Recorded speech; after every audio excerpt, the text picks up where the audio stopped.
श्रीराम समर्थ. वक्रतुंड महाकाय सूर्यकोटि समप्रभ निर्विघ्नं कुरु मे देव सर्वकार्येषु सर्वदा. गुरुर्ब्रह्मा गुरुर्विष्णुः गुरुर्देवो महेश्वरः गुरुः साक्षात् परब्रह्म तस्मै श्री गुरवे नमः. ವಿದೇಹಾಪರಿ ಚಾಲವೂನಿ ಪ್ರಪಂಚ ಮುಮುಕ್ಷು ಜನಾಲಾಗಿ ಅಧ್ಯಾತ್ಮ ಚರ್ಚಾ ಕರೋನಿ ಬಹುಲೋಕಜೆ ಮೇಳವೀತಿ. ನಮಸ್ಕಾರತ್ಯಾ ಬ್ರಹ್ಮ ಚೈತನ್ಯ ಮೂರ್ತಿ ಅಲಂಕಾಪುರಿ ಪುಣ್ಯ ಭೂಮಿ ಪವಿತ್ರ ತಿಥೇ ನಾಂದತೋ ಜ್ಞಾನ ರಾಜಾ ಸುಪಾತ್ರ ತಯಾ ಆಠವೀತಾ ಮಹಾಪುಣ್ಯ ರಾಶಿ. नमस्कार माझा सद्गुरु श्री ज्ञानेश्वराशी. सद्गुरुनाथ महाराज की जय. जय जय रघुवीर समर्थ. श्रीराम समर्थ. जय जय रामकृष्ण हरी. श्री ज्ञानेश्वरी अध्याय 6 ಆತ್ಮಸಂಯಮ ಯೋಗ. ಸಂಪುಟ 45. आता दुजे हन होते की एकचिहे आईते ऐशी ವಿವಂಚನೆ ಪುರತೆ ಉರೇಚಿನ. ಈಗ ದ್ವೈತವಿರುವುದೋ ನಿಶ್ಚಿತವಾಗಿ ಅಥವಾ ಒಂದೇ ಇರುವುದೋ ಸಹಜವಾಗಿ. ಸ್ಥಾನವೆಂಬುದು ಈ ವಿಚಾರಕ್ಕಾಗಿ ಇಲ್ಲವೇ ಇಲ್ಲ. ಈ ಅವಸ್ಥೆಯಲ್ಲಿ ನಿಶ್ಚಿತವಾಗಿ ದ್ವೈತ ಇರುವುದೋ ಅಥವಾ ಅದ್ವೈತ ಅಂದರೆ ಒಂದೇ ಇರುವುದು ಎಂಬ ವಿಚಾರ ಮಾಡಲು ಸ್ಥಾನವೇ ಇರುವುದಿಲ್ಲ.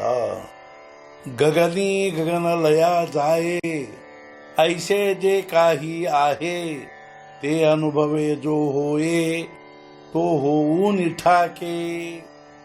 ಆಕಾಶದಲ್ಲಿ ಆಕಾಶ ಲಯವಾಗುವುದು ಅನ್ನುವಂಥ ಯಾವ ತತ್ವ ಇರುವುದೋ ಅದು ಅನುಭವ ಪಡೆದವನಿಗಿದು ಪ್ರಾಪ್ತವಾಗುವುದು. ಆಕಾಶದಲ್ಲಿ ಆಕಾಶ ಲಯವಾಗುವುದು ಎಂಬ ಯಾವ ಒಂದು ತತ್ವ ಇರುವುದು ಅದು ಅನುಭವ ಪಡೆದವನಿಗೆ ಪ್ರಾಪ್ತವಾಗುವುದು. ಮನೋನಿ ತೇಥೀಂಚಿ ಮಾತು ನ ಚಢೇಚಿ ಬೋಲಾಚಾ ಹಾತು जेणे संवादाची या गावा आतू पैठी ಕೀಜೆ. ಆದ್ದರಿಂದ ಅದರ ವಿಷಯವನ್ನು ಶಬ್ದಗಳಿಂದ ಹೇಳಲಿಕ್ಕಾಗದದನ್ನು ಆದರೂ ಶಬ್ದಗಳಿಂದ ಹೇಳಿದಾಗಲೇ ಅದನ್ನು ಸಂವಾದ ಕ್ಷೇತ್ರದಲ್ಲಿ ತರಬಹುದು. ಆದ್ದರಿಂದ ಅದರ ವಿಷಯವನ್ನು ಶಬ್ದದಿಂದ ಹೇಳಲಿಕ್ಕಾಗುವುದಿಲ್ಲ. ಆದರೆ ಶಬ್ದಗಳಿಂದ ಹೇಳಿದಾಗಲೇ ಅದನ್ನು ಸಂವಾದದ ಕ್ಷೇತ್ರದಲ್ಲಿ ತರಬಹುದು.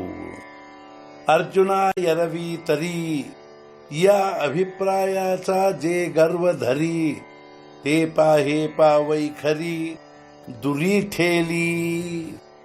ಅರ್ಜುನ ವಿಚಾರ ಮಾಡಿ ನೋಡಲಾಗಿ ಅನುಭವ ಕಥನದ ಅಭಿಮಾನ ಹೊಂದಲಾಗಿ ವೈಖರಿಯು ದೂರ ಸರಿದು ನಿಲ್ಲಬೇಕಾಗಿ ಬರುವುದು.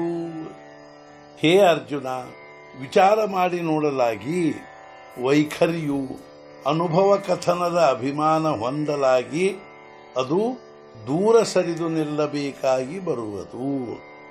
ಭ್ರೂಲತಾ ಮಾಗಿಲಿ ಕಡೆ ಮಕಾರಾಚೆ ಇಂಚಿ ಆಗನ ಮಾಂಡೆ ಸಡೆಯ ಪ್ರಾಣ ಸಾಕಡೆ ಗಗನಾಯೇತ. ಹುಬ್ಬುಗಳ ಹಿಂದಿನ ಭಾಗದಲ್ಲಿ ಮಕಾರದ್ದು ಪ್ರವೇಶವಾಗಲಾರದಲ್ಲಿ ಪ್ರಾಣವಾಯುವಿಗೂ ಪ್ರವೇಶಕ್ಕೆ ಬ್ರಹ್ಮಾಕಾಶದಲ್ಲಿ ಸಂಕಟವಾಗುವುದು. ಹುಬ್ಬುಗಳ ಹಿಂದಿನ ಭಾಗದಲ್ಲಿ ಮಕಾರದ್ದು ಅಂದರೆ ಓಂಕಾರದ ಮೂರನೇ ಮಾತ್ರದ್ದು ಬ್ರಹ್ಮಾಕಾಶದಲ್ಲಿ ಪ್ರವೇಶಕ್ಕಾಗಿ ಪ್ರಾಣವಾಯುವಿಗೂ ಸಂಕಟವಾಗುವುದು. पाठी तेथेंची तो भासळला तव शब्दांचा दिवो मावळला. मग तयाही वरी आठू भविन्नला ಆಕಾಶಾಚ. ಅನಂತರಾದು ಅಲ್ಲಿಯೇ ತದ್ರೂಪವಾಯಿತು. ಆಗ ಶಬ್ದದ ದಿವಸವು ಅಡಗಿತು. ಅಷ್ಟೇ ಅಲ್ಲದೆ ಆಗ ಅಟ್ಟಿಸಿ ಹೋಯಿತು ಆಕಾಶವೂ ಕೂಡ. ಅನಂತರ ಅದು ಅಲ್ಲಿಯೇ ತದ್ರೂಪವಾದೊಡನೆ ಶಬ್ದದ ದಿವಸವು ಅಡಗಿ ಹೋಗುವುದು. ಅಷ್ಟೇ ಅಲ್ಲದೆ ಆಕಾಶವು ಕೂಡ ಅಟ್ಟಿಸಿ ಹೋಗುವುದು. ಆತ ಮಹಾಶೂನ್ಯಾತ ಡೋಹಿ जेथ गगनासीची ठावो नाही, तेथ तागा लागेल काई ಬೋಲಾಚಾಯ. ಮಹಾಶೂನ್ಯದ ಮಡುವಿನಲ್ಲಿ ಆಕಾಶಕ್ಕೂ ಸ್ಥಾನವಿಲ್ಲದಲ್ಲಿ ನೆಲೆ ಹತ್ತುವುದೇ ಅದರಲ್ಲಿ ಮಾತಿನದು. ಆಕಾಶಕ್ಕೂ ಸ್ಥಾನವಿಲ್ಲದ ಮಹಾಶೂನ್ಯದ ಮಡುವಿನಲ್ಲಿ ಶಬ್ದಗಳಿಗೆ ಎಂದಾದರೂ ನೆಲೆ ಹತ್ತುವುದೇ. ಸದ್ಗುರುನಾಥ ಮಹಾರಾಜ್ ಕಿ ಜೈ. जय जय रघुवीर समर्थ. श्री पंढरीनाथ महाराज की जय. जय जय रघुवीर समर्थ.